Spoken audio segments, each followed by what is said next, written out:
Hello guys, welcome to the Alias. My name is Rohit और हमारी जो सीरीज़ चल रही है नए नए टॉपिक्स की, आपके मैथ्स के, साइंस की भी पढ़ा चुका हूँ मैं सारी चीज़ें, प्लेलिस्ट में जाके देख लेना। तो solution of a linear equation आज का टॉपिक है आपका।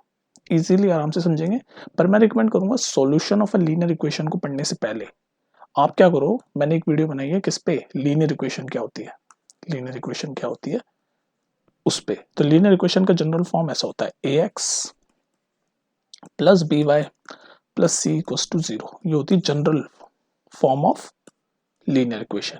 तो ये वाला वीडियो पढ़ लो ना, फिर सॉल्यूशन पे आते हैं। इस वीडियो में हम क्या कर रहे हैं, सॉल्यूशन कैसे फाइंड करेंगे लीनियर इक्वेशंस के। तो बेसिकली पहले तो ये समझ लो इस सॉल्यूशन का मतलब होता क्या है। जब भी हम कोई इक्वेशन लिखते हैं, मान लो मैं कोई इक्वेशन लिखता हूँ आपके सामने, सपोज करो मैंने आपके सामने ये इक्वेशन लिख दी, 2x plus 3y equals to 12। ये एक लीनियर इक्वेशन है दो वेरिएबल में। दो वेरिएबल में मतलब एक वेरिएबल x, एक वेरिएबल y। ये देख लो linear equation in two variable, ये मैंने लिख दी। अब मैं आपसे कहूं कि इसका सॉल्यूशन फाइंड करो, तो इसका मतलब ये होता है कि x और y की ऐसी वैल्यू फाइंड करना जो इस इक्वेशन को सेटिस्फाई कर जाए। सॉल्यूशन का मतलब ये होता है x और, क्योंकि यहाँ दो वेरिएबल है इसलिए x और y दोनों की हमें वैल्यू फाइंड करनी पड़ेगी। x और y की ऐसी वैल्यू फाइंड करना जो इस इक्वेशन को सेटिस्फाई कर जाए। तो आप हिट एंड ट्रायल मेथड से सोचना शुरू करो कि भाई कौन सी मैं वैल्यू डालूं कि इक्वेशन सेटिस्फाई कर जाए। तो मेरे दिमाग में आ रहा है, अगर मैं x की वैल्यू यहाँ पर 3 ले लूं, x की वैल्यू 3 ले लूं और y की वैल्यू 2 ले लूं, तो ये इक्वेशन सेटिस्फाई कर जाएगी। यकीन नहीं आ रहा तो चेक कर लो। x की वैल्यू 3 ले रहा हूँ, 2 इंटू 3, y की वैल्यू 2 ले रहा हूँ प्लस 3, y की जगह 2 डालूंगा। अब देख लो 2 इंटू 3 6 प्लस 3 टू 6, 12 आ गया, जो कि राइट हैंड साइड है, यानी कि इक्वेशन सेटिस्फाई हो गई है कि नहीं। तो सॉल्यूशन का बेसिकली मतलब क्या है, हमने समझा। सॉल्यूशन मतलब ऐसी दो वैल्यू, यहाँ पर दो वेरिएबल है तो दो वैल्यू यानी एक्स और वाई की वैल्यू जो इक्वेशन को सेटिस्फाई कर जाए, उसी को हम सॉल्यूशन बोलते हैं। तो यहाँ पर वो दो वैल्यू कौन कौन सी थी, एक्स की वैल्यू 3 थी एंड वाई की वैल्यू 2 थी, है ना। तो solution of a linear equation आसान भाषा में कि वो वैल्यूज जिसको हम जब इक्वेशन में पुट करें तो वो इक्वेशन को सेटिस्फाई कर देंगे। ठीक है, यहाँ तक बात समझ में आ गई सॉल्यूशन क्या होता है। अब देखो हमें सॉल्यूशन निकालना होगा। क्वेश्चन आ जाएगा कि भाई एक इक्वेशन दे देगा और बोल देगा उसके दो सॉल्यूशन निकालो या तीन या चार, जो भी बोले। तो उसको निकालने का तरीका आपको हिट एंड ट्रायल ही है, पर एक आसान तरीका ये है जो मैं आपको अभी समझाता हूँ एक इक्वेशन के साथ। ठीक है, अब क्वेश्चन कैसे आएंगे वो समझ लो। सॉल्यूशन क्या होता है वो समझ गए ना आप, ऐसी वैल्यू जो इक्वेशन को सेटिस्फाई कर जाए उनको सॉल्यूशन बोलते हैं। अब निकालते कैसे उनको वो देख लो। तो गाइस जैसे ये क्वेश्चन देखो, find four different solution of the equation x plus two y equal to 6। तो आपके सामने लीनियर इक्वेशन दे रखे टू वेरिएबल में, दो वेरिएबल है आपके सामने x और y। अब हमें कितने सॉल्यूशन फाइंड करने हैं यहाँ पर, फोर। अच्छा एक और मैं आपको कॉन्सेप्ट बता दूं कि जो linear equation in two variable होती है उसके इन्फिनाइट नंबर ऑफ सॉल्यूशन हो सकते हैं। इन्फिनाइट नंबर ऑफ सॉल्यूशन, ये हमेशा याद रखना। एमसीक्यू में पूछ सकता है कि भाई linear equation in two variable के कितने सॉल्यूशन होते हैं, तो उसके इन्फिनाइट सॉल्यूशन हो सकते हैं। हमसे तो सिर्फ चार ही पूछे हैं, हो सकते हैं इन्फिनाइट है, कितने भी हो सकते हैं। ठीक है, हमसे सिर्फ चार पूछे हैं। तो देखो इन सॉल्यूशन को निकालने का सबसे आसान तरीका ये है कि आप क्या करो, छोटी छोटी वैल्यू पुट कर दो। तो पहले एक बार x की वैल्यू 0 पुट कर दो इस इक्वेशन में। तो जैसे ही आप x की वैल्यू 0 पुट करोगे तो क्या बनेगा, ये 0 हो जाएगा प्लस 2y इक्वल्स टू 6, और यहाँ से आपकी y की वैल्यू भी आ जाएगी। y की वैल्यू क्या आ जाएगी, 2y इक्वल टू 6 होगा और y हो जाएगा 6/2 यानी कि 3। तो एक पेयर बन गया आपका कि जब मैंने x इक्वल टू 0 लिया तो y की वैल्यू 3 आ गई। तो पहला पेयर क्या हो गया, 0 एंड 3। तो ये इजी हो गया क्योंकि मैंने x को 0 ले लिया। अब एक बार y को 0 ले लो, हमें चार ढूंढने हैं ना ऐसे पेयर x और y के। तो एक बार अब y को 0 ले लो। तो अगर मैं ऐसे टेबल बना के आप सिस्टमेटिक तरीके से कर सकते हो। एक बार मैं y को 0 ले लूँ, फिर उसकी वैल्यू इसमें पुट करूँ इक्वेशन में। तो जब y को 0 लूंगा तो ये पूरा 0 हो जाएगा, ये पूरा 0 हो जाएगा ना जैसे मैं y को 0 लूंगा। फिर x की वैल्यू 6 आ जाएगी। तो एक पैर ये मिल गया मुझे, x6 y0। तो x पहले लिखते हैं, x6 y0। तो दो मिल गए। ऐसे करके हमें चार ढूंढने होंगे। समझ रहे हो मेरी बात। तो ऐसे करके अब दूसरा आप कोई x की वैल्यू ले लो, ऐसी कोई वैल्यू लो जो छोटी हो जिससे कि हमें सॉल्व करने में ईजी हो जाए। तो मैं देखो क्या करूंगा, अब क्या करूंगा, मैं x की वैल्यू 1 ले लूंगा। x की वैल्यू एक बार 1 ले लूंगा, दो वैल्यू मिल गई ना। मैं लाइन खींचते जा रहा हूँ, बाद में सिस्टमेटिक टेबल तरीके से सिखाऊंगा। x की वैल्यू एक बार 1 ले ली मैंने, यहाँ से x की वैल्यू 1, और इसको इस इक्वेशन में पुट करूंगा तो क्या बनेगा, 1 1 बनेगा plus 2y is equal to 6। ये 1 उधर चला जाएगा तो 2y is equal to 6 minus 1 5, और यहाँ से सॉल्व करता चलूंगा तो y की वैल्यू 5/2 आ जाएगी। तो x इज इक्वल टू जब 1 लूंगा तो y इज इक्वल टू 5/2 आ जाएगा। तो ये तीसरी वैल्यू मिल गई मुझे, x is equal to 1, y is equal to 5/2। ये रैशनल में आ गई, मैंने 1 लिया। आप कुछ और भी ले सकते हो, कुछ भी ले सकते हो, ऐसे करके आप 4 वैल्यू फाइंड कर सकते हो। तो 3 तो मैंने कर ली, चौथी आप कुछ भी फाइंड करो, कुछ भी पुट करके, मान लो y को मैं इस बार 2 पुट कर दूं तो 2 टू 4 हो जाएगा, ये उधर माइनस जाके 6 - 4 2 हो जाएगा और x की वैल्यू भी 2 आ जाएगी, तो 2 और 2 हो जाएगा। तो इस तरह के हम कितनी भी फाइंड कर सकते हैं, 4 वैल्यू मैंने ये फाइंड कर दी।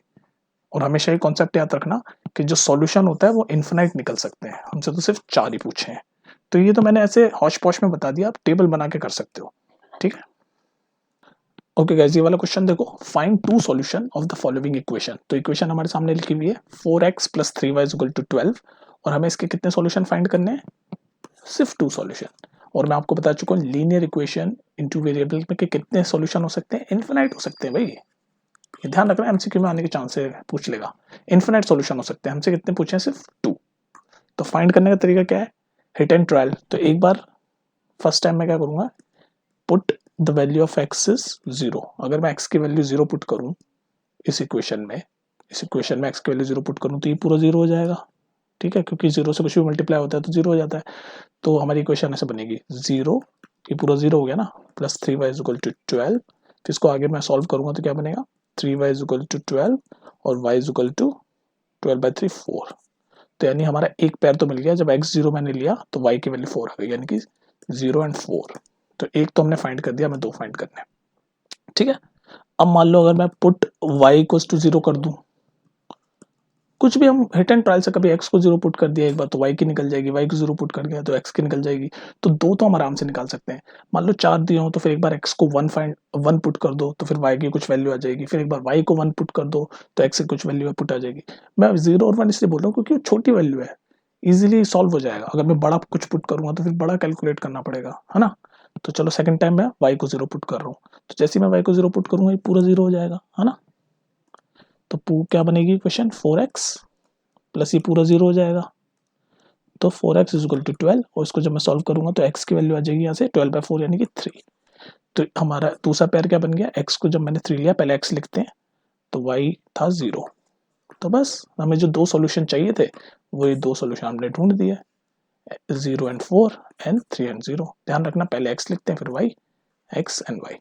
तो इस तरह से आप सॉल्यूशन फाइंड कर सकते हो, कितने भी इनफिनाइट होते हैं, हमें तो सिर्फ 2 ही पूछे हैं, ठीक है।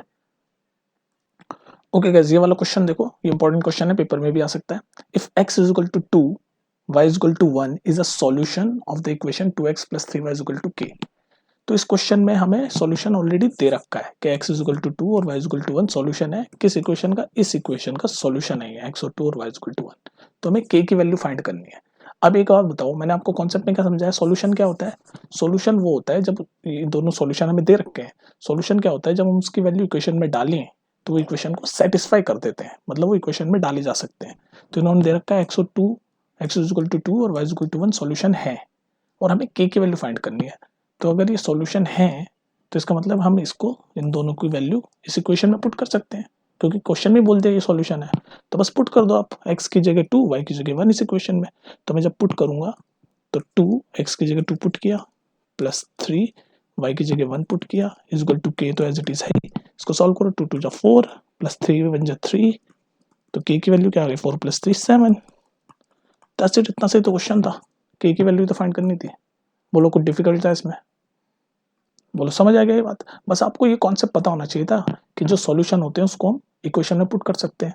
तो ये दोनों सॉल्यूशन थे, क्वेश्चन में दे रखा था, हमने इसको इक्वेशन में पुट कर दिया और k की वैल्यू निकाल दी। चलो इसी टाइप का एक और क्वेश्चन दिखाऊं तो मैं, चलो एक और प्रैक्टिस करते हैं इसी टाइप का। ओके गाइस, ये वाला क्वेश्चन देखो, एग्जैक्टली सेम क्वेश्चन है जो भी प्रीवियस लेकर आया। If x = 2k - 1 and y = k is a solution of the equation 3x - 5y - 7 = 0, find the value of k। Same ही तो क्वेश्चन है भाई, इसमें भी बोल दे कि ये x = 2k - 1, ये तो बोला है ना कि x = 2k - 1 और y = k सॉल्यूशन है इस इक्वेशन के, और हमें k की वैल्यू फाइंड करनी है। तो मैंने आपको क्या बताया, जो सॉल्यूशन होते हैं उसको हम इक्वेशन में पुट कर सकते हैं, क्योंकि वो इक्वेशन में सेटिस्फाई करते हैं इक्वेशन को, तभी उन्हें सॉल्यूशन कहा जाता है। तो इन दोनों की वैल्यू हम इक्वेशन में पुट कर देंगे, बस दैट्स इट, और k की वैल्यू आ जाएगी। तो कर देते हैं, बस सीधे इक्वेशन में पुट कर रहा हूँ, 3 x की जगह 2k माइनस 1 माइनस 5 y की जगह k minus 7 as it is equal to 0। इसको सॉल्व करके k की वैल्यू निकाल लो बस अब। तो पहले ब्रैकेट खोलो, 3 into 2 6k, 3 into minus 1 minus 3 minus ये 5k और माइनस 7 एज इट इज 0। इसको सॉल्व करो, 6k माइनस 5k कितना होता है, 6 में से 5 गए 1, तो यानी k माइनस 3 और माइनस 7 कितना होता है minus 10 is equal to, right hand side में तो 0 चल ही रहा है, तो k की वैल्यू आ गई, ये 10 उधर जाके प्लस में हो जाएगा, इक्वल टू 10। तो k की वैल्यू आ गई 10 और ये तो हमें फाइंड करनी थी k की वैल्यू, तो k की वैल्यू आ गई हमारी 10। हमने बस क्या कॉन्सेप्ट याद रखा कि इन्होंने क्वेश्चन में बता रखा था कि ये x की वैल्यू और y की वैल्यू जो है वो सॉल्यूशन है, और हमें पता है कि सॉल्यूशन जो होते हैं वो इक्वेशन में हम डाल सकते हैं। जैसे हमने इक्वेशन में डाला तो हमारी k की वैल्यू आ गई। ठीक है, सॉल्यूशन एक्चुअली होता है क्या है, मैंने बताया ना कॉन्सेप्ट में, सॉल्यूशन वो होता है जो हमारी इक्वेशन को सेटिस्फाई करे, तो सेटिस्फाई करता है तभी तो हम डालते हैं। ठीक है, चलो एक क्वेश्चन और देखते हैं। चलिए ये वाला क्वेश्चन देखते हैं, लास्ट क्वेश्चन है, write 4 solution of the following equation. तो हमारे सामने इक्वेशन दे रखी है pi x plus y equal to 9। ये लीनियर इक्वेशन है, 2 वेरिएबल है एक्स और वाई। ठीक है, लीनियर इक्वेशन में 2 वेरिएबल है और हमें इसके कितने सॉल्यूशन फाइंड करने हैं, 4। और कॉन्सेप्ट आपको याद होना चाहिए कि लीनियर इक्वेशन में 2 वेरिएबल के इन्फिनाइट सॉल्यूशन हो सकते हैं, इन्फिनाइट, हमें तो सिर्फ 4 ही फाइंड करने हैं। तो प्रोसेस क्या है भाई, एक बार x की वैल्यू को छोटी सी पुट कर दो, तो सबसे छोटी वैल्यू मैंने 0 पुट कर दी, तो put x is equal to 0, तो इसमें y की वैल्यू आ जाएगी। तो जैसे ही मैं x is equal to 0 put करूंगा ये पूरा 0 हो जाएगा। भाई 0 से कुछ भी मल्टीप्लाई करें, चाहे पाई करें, चाहे 1 करें, चाहे 3 करें, चाहे कुछ भी करें, वो पूरा 0 हो जाता है, तो ये पूरा 0 हो गया। तो हमारे पास क्या बचेगा, y इज इक्वल टू 9। तो यहाँ से हमें मिल जाएगी y इज इक्वल टू 9। तो एक पैर तो हमें मिल गया, x जब 0 पुट किया तो y की वैल्यू आ गई 9। हमें तो 4 फाइंड करने हैं। चलो दूसरा देखते हैं। दूसरा क्या करो आप, इस बार y को 0 पुट कर लो, put y is equal to 0। तो जैसे मैं y को 0 पुट करूंगा ये पूरा 0 हो जाएगा, तो पाई एक्स इज इक्वल टू 9 हो जाएगा। तो यहाँ मैं लिख देता हूँ, y को 0 पुट किया तो ये पूरा तो 0 हो गया, तो पाई एक्स इज इक्वल टू 9 हो गया। तो x की वैल्यू क्या आ गई, 9 बाय पाई। पाई की वैल्यू सॉल्व करने मत बैठ जाना यहाँ पर, तो x की वैल्यू 9 बाय पाई आ गई। तो दूसरी हमें सॉल्यूशन मिल गया, जब x y 0 पुट किया तो x is equal to 9 by pi. तो यहाँ सॉल्यूशन में लिखता जा रहा हूँ, तो पहले x लिखते हैं, तो 9 बाई पाई और y की वैल्यू 0। ये 2 सॉल्यूशन मिल गए हमें। हमें कितने फाइंड करने, 4। तो ऐसे करके आप कुछ भी कर सकते हो, आपको अपने हिसाब से सोचना है। अब देखो, अब मैं क्या करूँ, कोई छोटी वैल्यू डालने की कोशिश करता हूँ। तो एक बार मैं y की वैल्यू 1 ले लेता हूँ। चलो y की वैल्यू 1, यहाँ स्पेस बना के, यहाँ दिख रहा है होप आपको, यहाँ लिख रहा हूँ अपना। तो एक बार मैं पुट y की वैल्यू 1, दिख रहा है ना आपको ये। तो इसमें जब मैं y की वैल्यू 1 पुट करूंगा तो हमारी इक्वेशन यहाँ लिखता हूँ, क्या बनेगी, पाई एक्स, y की वैल्यू 1 पुट की तो 1 इज इक्वल टू 9। तो यहाँ से पाई एक्स, ये 1 उधर चल जाएगा, तो 9 माइनस 1 8। तो यहाँ से x की वैल्यू क्या आ गई, 8 बाई पाई। कोई दिक्कत नहीं, 8 बाई पाई आ गई x की वैल्यू। तो हमें एक और सॉल्यूशन मिल गया, जब हमने y की वैल्यू 1 पुट की तो x की वैल्यू 8 बाई पाई आ गई। तो यहाँ सॉल्यूशन मैं यहाँ लिखता जा रहा हूँ, तो x पहले लिखते हैं, तो 8 बाई पाई और y की वैल्यू थी 1। तो हमें 3 सॉल्यूशन मिल गए। तो इसी तरह से चौथा ढूंढ लो यार, एक बार x की वैल्यू 1 मान लो, कुछ भी, मैं छोटी से छोटी वैल्यू इसलिए पुट कर रहा हूँ ताकि कैलकुलेट इजी हो जाए। आप कुछ भी पुट कर सकते हो, तभी तो इन्फिनाइट होते हैं सॉल्यूशन। ठीक है, और जब आप एनसीईआरटी भी सॉल्व करो तो पीछे से सॉल्यूशन मत मिलाने लग जाना, क्योंकि इन्फिनाइट सॉल्यूशन हो सकते हैं। जरूरी नहीं कि जो आपके 4 सॉल्यूशन हो वही बुक में 4 हो या वही आपके फ्रेंड के 4 हो, क्योंकि कोई भी अपनी वैल्यू पुट सोच सकता है। जैसे मैंने x0 पुट किया, आपका फ्रेंड या बुक वाले कोई 2 पुट करें तो y की कुछ और वैल्यू आएगी। ठीक है, तो सिमिलरली कितने सॉल्यूशन मिल गए हमें, 3 मिल गए। चलो एक और के लिए हम x की वैल्यू मान लो 1 पुट कर देते हैं। इसको मैं जरा इरेज करके फिर x की वैल्यू 1 पुट करता हूँ। चलो गैस, अब हमें चौथा सॉल्यूशन फाइंड करना है, तो हम क्या करेंगे, एक बार x की वैल्यू 1 पुट कर देते हैं। तो यहाँ मैं लिख रहा हूँ put x is equal to 1। तो जैसे इस इक्वेशन में मैं पूरी x की वैल्यू 1 पुट करूंगा तो ये बन जाएगा पाई, क्योंकि x की वैल्यू 1 पुट किया है, तो pi plus y is equal to 9। तो y की वैल्यू भी आ जाएगी क्या, ये पाई उधर चल जाएगा, 9 माइनस पाई। तो बस एक और सॉल्यूशन मिल गया, जब x की वैल्यू 1 पुट की तो y की वैल्यू 9 बाई पाई। तो x की वैल्यू पहले लिख देता हूँ, y की वैल्यू 9 बाई पाई, ये देख लो। तो ये हमें मिल गया, देख लो 4 सॉल्यूशन। ये तो पूछा था, तो ये आंसर, चारों सॉल्यूशन। अब ध्यान रखना, आपके फ्रेंड का कुछ और हो सकता है। अगर वो x की जगह 1 की जगह 2 पुट करेगा तो y की कुछ और वैल्यू आ जाएगी। तो इसीलिए मैं कहता हूँ कि सॉल्यूशन जो होते हैं वो इन्फिनाइट होते हैं, जब हम फाइंड कर रहे होते हैं लीनियर इक्वेशन इन 2 वेरिएबल में। ठीक है, हमें तो 4 फाइंड कर रहे हैं, तो उस इन्फिनाइट में से आपके 4 कुछ और हो सकते हैं जो डिपेंड ऑन आपने क्या वैल्यू पुट करके निकाला है ना, और किसी के कुछ और हो सकते हैं, तो उसमें घबराने की बात नहीं, बस आप अच्छे से कैलकुलेट करो।